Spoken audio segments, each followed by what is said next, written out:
mužovi bola daná nejaká úloha, že sa má postarať o svoju ženu a deti z pohľadu fyzického. To znamená dať im dom, dať im peniaze, my to dnes hovoríme, a dať im oblečenie, takto ich zabezpečiť. A žena zase z toho domu spraví domov, z toho jedla, ktoré on donese, ona uvarí to jedlo, hej, tú poživeň pre ľudí a zase sa vlastne stará o tých okolo seba na základe vecí, ktoré on dá k dispozícii. Aby to tak krásne, harmonicky všetko usporiada. To je vlastne rola ženy. No a dneska naozaj sa tie roly miešajú, lebo máme tu nekonečné more príležitosti, ak som povedala, a nastáva to, že potom tie ženy padajú veľakrát do mužských rolí. A tuto je jedna dôležitá veta povedať ešte niečo skôr. Veľakrát počúvam takú sarkastickú vetu od mužov. Však ste emancipované, však ste si to vypýtali, však ste to chceli.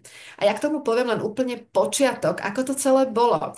Pred rokom 3000, celé tisícročia dozadu, dokonca ešte aj pred prechodom a pádom Atlantídy, pred prechodom tej doby, tak nastalo u nás to, že ženy boli na veľkom piedestáli, boli to bohorodičky, boli to bohyne, ktorí muži uctievali za to, že im dávali informácie, tú láskavú, nežnú energiu, prístup tej starostlivosti, prístup tej láskavosti a pochopenia, toto všetko energia ženy.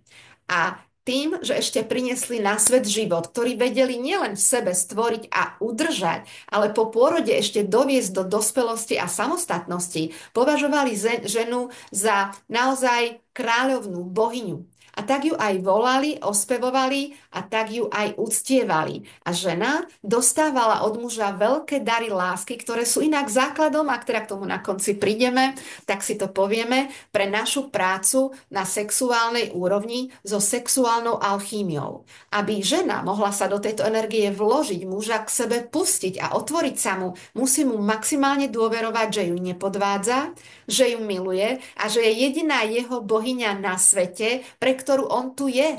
Že to není suseda, kolegyňa, sestra, kamarátka, ale iba a práve len ona.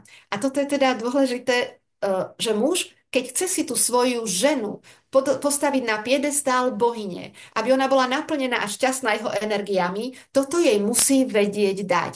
Uznať tú ženu, že je v niečom dobrá, šikovná, alebo že mu stojí za tú pozornosť, lásku a tú fyzickú ochranu a starostlivosť, čo sa týka jej a jej detí, teda ich rodiny.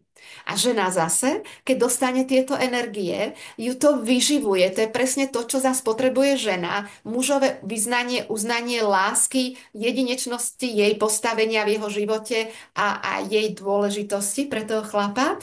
A ona zase z týchto energií v sebe buduje dôveru voči tomu mužovi a keď mu vie dôverovať, vie sa mu plne otvoriť sexuálne, vášňou. Potom není ani frigidná, ani zavretá, ani nekričí, že ju boli hlava alebo je zničená z rodiny a detí, ale vlastne pomáha tým sebe vybudovať tú krásnu slniečkovú ženu, bohyňu, žena, ktorá má žiariť. Keď žena žiari, otvára svoju energiu vo vnútri, síti ju svetlom, lebo ona je napojená na ten vesmír intenzívnejšie, ona je vlastne na to, aby bola spojená s tým vesmírom v tejto realite. Muž je zase spojený tu s tou hmotou a majú sa navzájom doplňať a vytvoriť ten jeden krásny celok. A keď toto žena dokáže takto sítená mužom, milovaná, obdivovaná, uznávaná, ona mu vie zase láskavosťou dať inú starostlivosť, napríklad navariť, oprať, urobiť útulný domov a pomilovať sa s ním tak vo vášni a láske a odovzdanosti, ako ten muž túži, bez kontroly a dominancie v tej sexualite.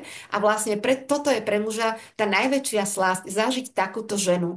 Ženu, ktorá žiari, ktorá je rozjarená, plná svetla a slnka. A to je presne to, čo my ženy máme ukázať, že v sebe máme, keď vy muži nám toto dokážete dať.